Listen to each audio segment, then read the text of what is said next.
خوش اومدیم به یه ویدیو جدید. بریم امروز راجع به رژیم غذایی صحبت کنیم. خب حالا بریم بخشی از اصول رژیم رو بهتون نشون بدم. بیاین داخل. من خودم اینو بیشتر دوست دارم. اینو میخورم. بیا بخورش بیا. سالاد بازی سالاد. برای نوشیدنی هم یه دونه آب سیب عالیه. بریم که تستش کنیم. کنید توجه داشته باشین به این قسمت که وقتی شما تو رژیم کات یا هج هستین، حالا ما میخوایم رژیم کات رو توضیح بدیم. شما به طور میانگین باید کالری کمتر، پروتئین بالا مصرف کنید. چطور؟ وقتی که شما مثلا میان یک ساندویچ، مثلا به طور مثال ساندویچ بوقلمون، پروتئین بالا، کالری خیلی مناسب. ولی اگه شما اینو بخواین، الان مثلا من 2 تا از این بخورم، این میشه اضافه کاری و باعث میشه شما وزن بگیرید. اینا رو باید توجه داشته باشین دوستان.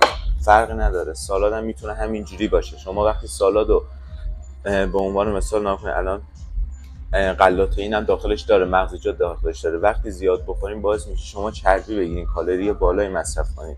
پس سعی کنین متناسب با اون کاری که دارین انجام میدین رژیمتون رو پیش ببرین، نه زیاد خواری نه کم خواری که باعث عدس دادن عضله بشه. برای دوره رژیم و کات این چیزایی که حالا تو فضای مجازی اینا میبینین اکثرا شروره و برای اینکه ویو و لایک و ایناشون بره بالا هر دریوری رو به شما میگن.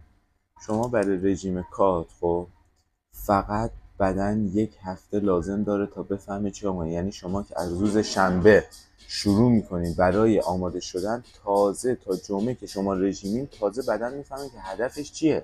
چربی سوزی، انرژی میخواد عدس بده، عضله سازی میخواد بکنه. شما پس روی این نباشین که آره من امروز مثلا سالم غذا بخورم وزن کم میکنم. نه، اینجوری نیست. و اینکه بهترین مکملا هم برای دوره کات به نظر من اول کراتین، 2 وی ایزوله و سوم گلوتامین.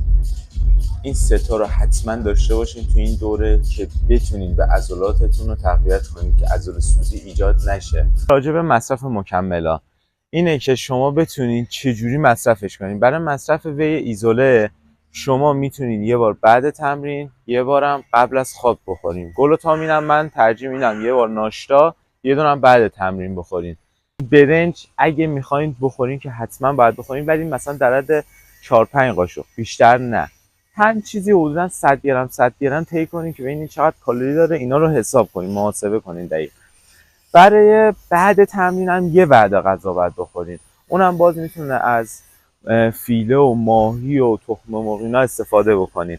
این که ببین دوستان، شما باید یه وعده رو تکرار کنین، چیز طبیعیه تو بدن سازی. شما نمیتونین هر دفعه تنوع داشته باشین، چون شما تو رژیمین. شما دارین برای بدنتون زحمت میکشین، حمال بدنتون که نیستین. واسه همین حتما طی کنین. برای شام هم میتونین تقریبا 4 ساعت اینا قبل از اینکه بخوابین یه وعده بخورین. اونم باز میتونین سبک باشه. اگه ناهار رو بعد تمرین رو بتونین وعده‌های سنگین بزنین، شام رو میتونین سبک بزنین که شب ریکاوری خوب، خواب خوبی داشته باشین. و اینکه نکته‌ای که بعد در آخر بگم اینه که شما باید عجله نداشته باشین تو این قضیه. شاید به طور مداوم سالهای سال طول بکشه ولی نتیجه میده. چطور؟ شما وقتی که بخواید از طریق حجم کثیف بخواید به یه عضله و اینا برسیم، باعث میشه چربی بیشتر دریافت کنید، زحماتتون فقط زیاد میشه. حالا در آینده ویدیوهایی درباره طرز تهیه غذاها، طور نحوه درست ورزش کردن اینا هم میذاریم. حتما دنبال داشته باشیم ما رو. تشکر.